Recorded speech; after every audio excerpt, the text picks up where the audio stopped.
J'aimerais prier avec vous. Oui, Seigneur, l'un des plus grands trésors que tu nous as laissés, c'est ta parole. Et c'est la vérité. Nous pouvons vraiment nous appuyer dessus comme un fondement solide. Loué sois-tu de pouvoir maintenant nous y plonger pour nous laisser guider et réconforter et encourager, reprendre peut-être aussi, et pour ainsi avancer à la gloire de ton nom. Amen. Pour parler de notre vie avec le Seigneur, nous reprenons volontiers des mots ou alors des expressions développées dans la Bible et nous les sentons riches de sens et évocateurs. Et pourtant, nous nous y arrêtons peut-être pas assez pour en évaluer tout le contenu. Et c'est un exercice de ce genre-là que j'aimerais vous proposer aujourd'hui à propos d'une expression comme les richesses de la grâce de Dieu. Ou alors dans Éphésiens 1:3, c'est exprimé sous la forme suivante, les bénédictions spirituelles dans les lieux célestes en Christ. Et ce sera une manière de prolonger en quelque sorte l'appel que Jean-Jacques nous a lancé dimanche dernier, à nous consacrer, à nous reconsacrer à notre Seigneur en ce temps de Noël. L'important, c'est donc le sens des mots. Et je vais d'abord m'arrêter là-dessus. Une première étape, toujours recommandée, c'est peut-être de confronter différentes traductions de la Bible sur une expression donnée. Moi, je voudrais retenir particulièrement Bonne Nouvelle aujourd'hui qui dit « Dieu nous a bénis dans notre union avec le Christ en nous accordant une toute bénédiction spirituelle dans le monde céleste. » Ou encore une autre traduction, la traduction Maretsu, « Dieu nous a comblés du haut des cieux de toute bénédiction spirituelle dans le Christ. » Une deuxième étape pourrait consister à regarder le sens des mots précis, enfin le sens précis des mots dans la langue originale, si on peut, et si on ne peut pas, eh bien dans un dictionnaire biblique. Mais laissez le Larousse de côté parce que le Larousse tient rarement compte du sens des mots dans la Bible. Et ici, le mot qui me paraît important, c'est celui de bénédiction. On l'emploie tellement souvent, mais savons-nous vraiment ce que nous disons en employant ce mot-là? Il s'agit d'un cadeau, pas forcément matériel, mais il peut aussi être matériel, par lequel Dieu nous exprime pratiquement sa volonté de nous faire du bien, de nous faire avancer, de resserrer les liens entre lui et nous. Et ensuite, il y a cette expression combler de toutes sortes de biens. Ça veut dire que ces cadeaux sont tellement nombreux que notre vie en est toute bouleversée, toute transformée. Et ce sont des cadeaux qui viennent du haut des cieux. C'est dire le prix de ces cadeaux. C'est dire pratiquement l'origine particulière de ces cadeaux. C'est-à-dire, ce sont des choses qui viennent de l'environnement direct de Dieu, et ce sont donc des choses qui sont typiques du monde céleste, et qui nous sont données du monde céleste à tous les êtres humains sur terre qui appartiennent en quelque sorte à ce monde céleste. Puisqu'il nous est dit que c'est dans notre union avec le Christ que ces choses-là nous sont données. Alors en résumé, il s'agit d'une abondance de cadeaux spirituels envoyés directement par Dieu afin de renforcer, de développer notre relation avec lui et avec son Fils, ou alors avec lui par son Fils. Mais quels sont ces cadeaux? Quelle est la nature de ces cadeaux? En parcourant le Nouveau Testament, on en distingue 3 catégories qui sont nettement différentes. Une première catégorie, ce sont les cadeaux que nous recevons au moment de la conversion et qui constituent en quelque sorte le fondement sur lequel va ensuite être vécue notre nouvelle union avec Dieu par la croix de Jésus. Et cela consiste d'abord naturellement dans le pardon de nos péchés, puis le remplacement de notre nature pécheresse par une nature animée par la vie du ressuscité. La justice de Jésus qui vient nous couvrir comme d'un vêtement. nous couvrir aux yeux de Dieu, aux yeux du juge, et aussi une nouvelle identité d'enfant de Dieu qui fait de nous des membres de la famille céleste, ou si vous voulez, qui fait de nous des citoyens des cieux. Voilà donc un faisceau de cadeaux magnifiques offerts par notre Dieu à notre foi, dès que cette foi se manifeste, ou manifeste son sérieux. Et le bénéficiaire n'est même pas conscient de tout ce qu'il reçoit à ce moment-là, au moment de la conversion. Il faut en quelque sorte lire et relire le Nouveau Testament pour découvrir toute l'étendue de ces cadeaux qu'il a ainsi reçus au moment où il a pris position personnellement et profondément pour la croix. Et cela apporte des changements durables qui méritent vraiment une reconnaissance toujours à nouveau exprimée. Ça, c'était une première catégorie.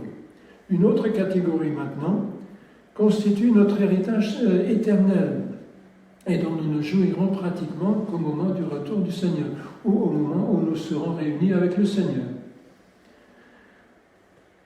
Là, je pense à la perfection morale et mentale de la personne, une nature glorieuse pour notre corps, l'image de Dieu complètement restaurée dans notre personnalité,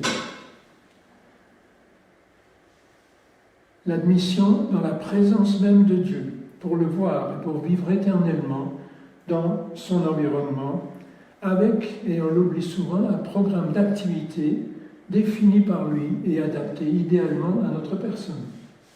Voilà une deuxième série de bénédictions tout aussi impressionnantes et importantes. Mais celles-là, nous n'en profiterons pas maintenant, mais elles sont naturellement l'objet de promesses de la part de Dieu, mais nous n'en profiterons vraiment qu'au moment où le Seigneur reviendra, ou bien au moment où il nous prendra avec lui. Mais nous pouvons déjà nous en réjouir maintenant, d'avance, et l'en remercier. Et maintenant, une troisième brassée de cadeaux, acquise par le sang de Christ répandu à la croix. Ça fait quand même déjà beaucoup de choses. Et vous allez voir, maintenant, il y a encore plein de choses importantes qui vont venir. Et cette troisième série est tout aussi réelle, est tout aussi importante, et elle entre dans notre expérience d'aujourd'hui, dans la mesure où nous le voulons. Et ce petit détail n'est pas un détail. Ça entre dans notre expérience dans la mesure où nous faisons l'effort pour nous en saisir aujourd'hui.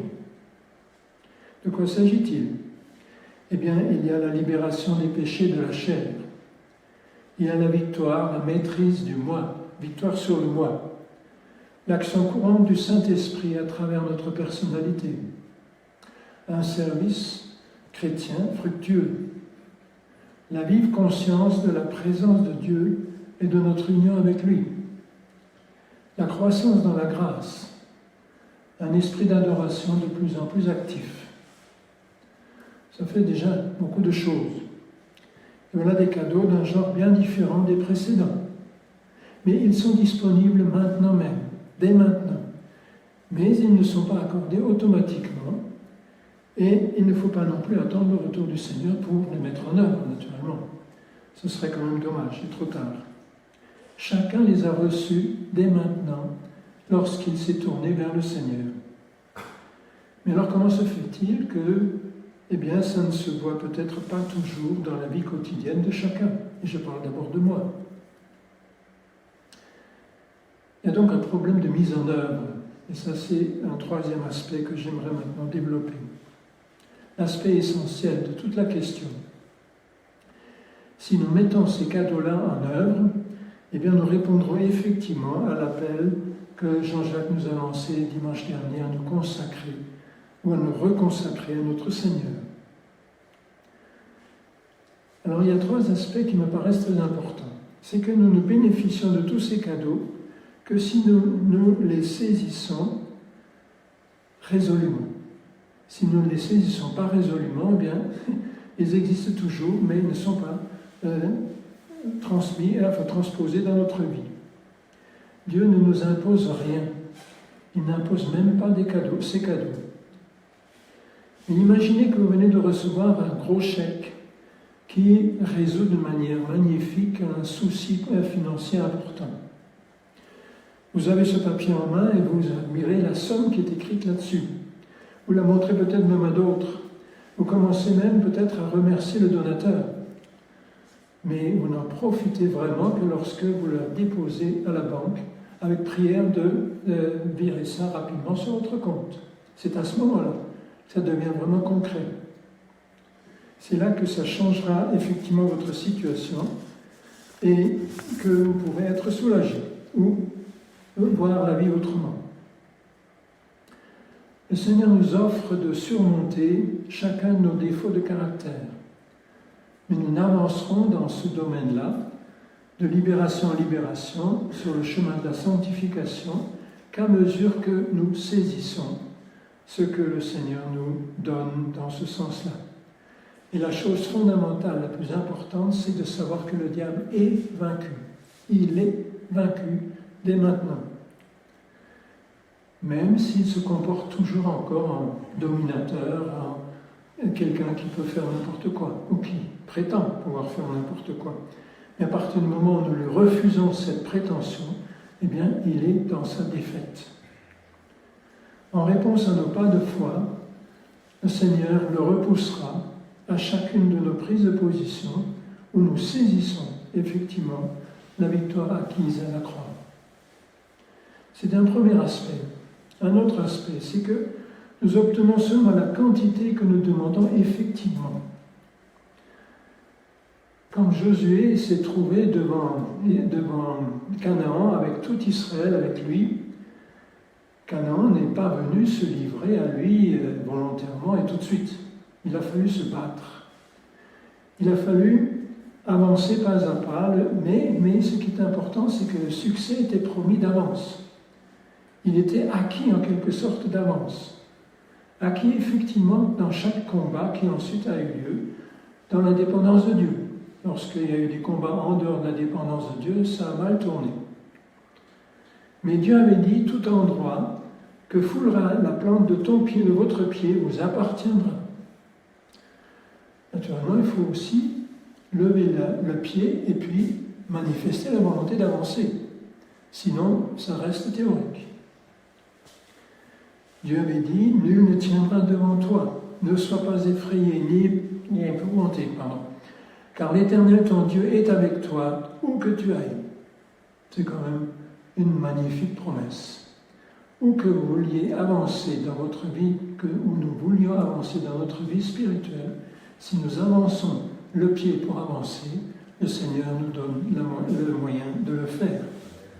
Cette promesse peut être saisie comme viatique pour tout enfant de Dieu, soucieux de progresser effectivement. Dieu ne nous laisse pas en face d'une montagne de problèmes, et puis maintenant débrouille-toi. Non, il a remporté la victoire sur les obstacles les plus importants. Et chacun sera sanctifié à la mesure de ce qu'il demande à Dieu. Sa proximité avec Dieu sera aussi étroite qu'il le voudra, ou aussi lâche qu'il le laissera. Et je parle d'abord pour moi. Un autre aspect, c'est que nous obtenons autant ou aussi peu que ceux dont nous nous contentons. Et voilà une parole dure, mais il faut la regarder en face et avouer qu'une certaine fausse humilité prétendue spirituelle est un véritable manque de confiance dans le Seigneur. Dieu donne largement. Dieu aime à donner généreusement. Mais voilà des chrétiens qui pensent juste glaner, juste grappiller un petit reste, alors que la moisson entière est encore là. Chacun sera sanctifié et rempli effectivement, donc à la mesure de ce qu'il va prendre effectivement. Et plus une demande sera audacieuse, eh bien, plus Dieu sera glorifié lorsqu'il aura accordé l'exaucement. La modestie, dans ce cas-là, est mal placée. Et là, encore une fois, je parle pour moi. À la fin du livre de Josué, que j'ai déjà évoqué tout à l'heure, eh bien, il y avait pas mal de tribus d'Israël qui n'avaient pas investi tout leur territoire. Comme si ça n'avait pas été possible.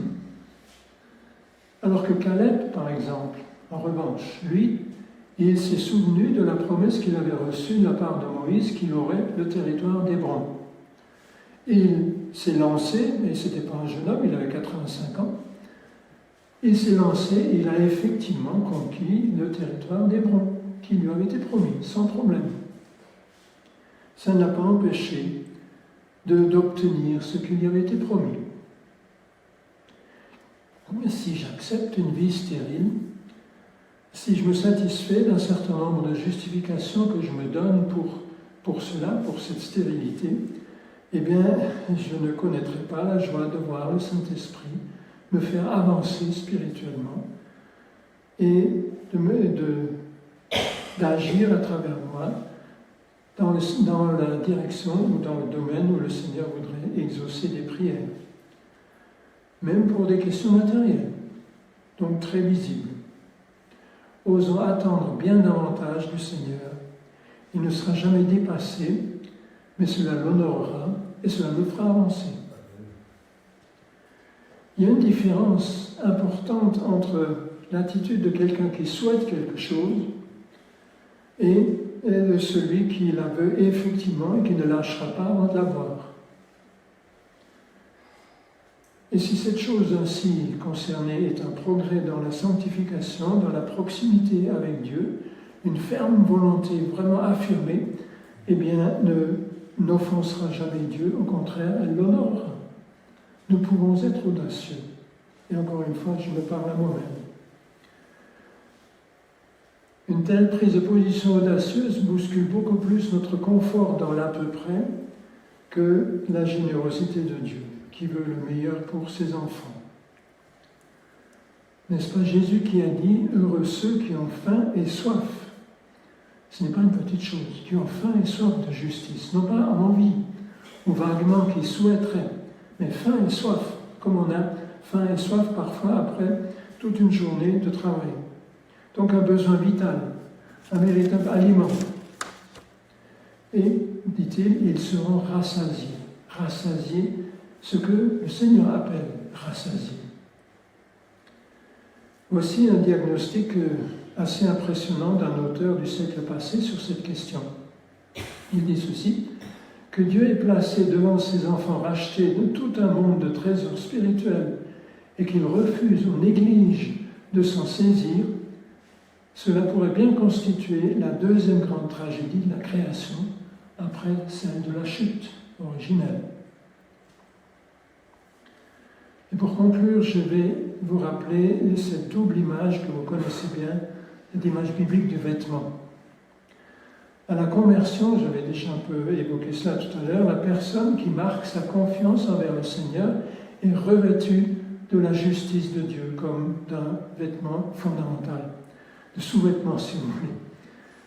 C'est le vêtement de base qui couvre sa culpabilité et devient en quelque sorte là sa justification devant le divin juge.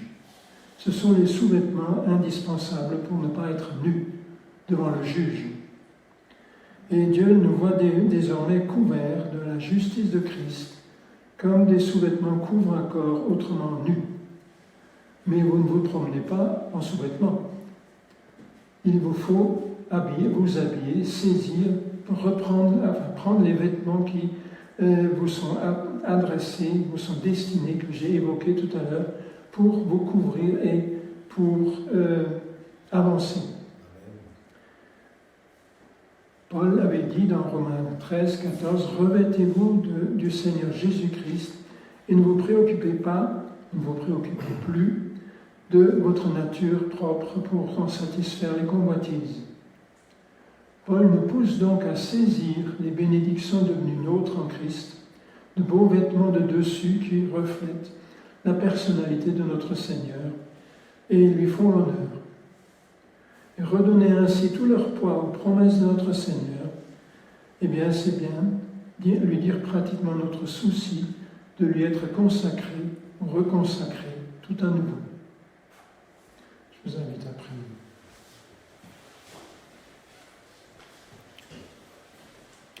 Oui Seigneur, tu ne nous as pas lancés dans la vie chrétienne à l'aventure avec la nécessité de nous débrouiller tout seul, mais tu as pourvu à tout ce qu'il faut et toutes les richesses de ta grâce sont à notre disposition.